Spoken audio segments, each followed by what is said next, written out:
kayo ng mga lipungan. Okay, welcome to my vlog. Update na naman siya sa kanyang jowa. So dito tayo sa Bisor River, Bakungan. Yeah. So mahababang lakaran pero masaya. Dahil lang nilalakaran natin ilalim ng puro kakahuyan. Yan yung aming tour guide, sikat. Tour guide namin pero hindi niya alam yung lugar kung saan ba narito sa Bakungan ito. Kaya naghanap pa kami ng pagtatanungan. Malupit itong tour guide namin na ito, kakaiba ito. Tour guide namin ito pero hindi na alam kung saan yung daanan. So ayan yung mga kasama natin. Malupit kasi yung tour guide namin.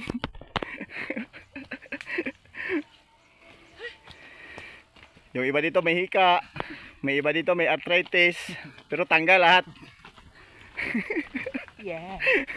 Okay. So ano kamay yan? So guys, dito na tayo sa river. Ano na itong kat? Ano na nga river ito? Ha? Ano na nga river to? Bisor. Bisor River. No, narating namin. Magaling yung tour guide. Magaling yung tour guide natin. Nag-shortcut kami. Hindi yan shortcut. Isang bundok, akit baba, dinaanan natin. So malupit itong tour guide na to. Yan, ayan yung mga kasama ko yan, oh. Oh. Yan. Sinabing tour guide. Yan, yan, kita mo naman. Yan. Yung iba dito sa kasama ko may hika, may arthritis. Na yan, sawa na Diyos, tanggal na. So update kami mamaya ulit.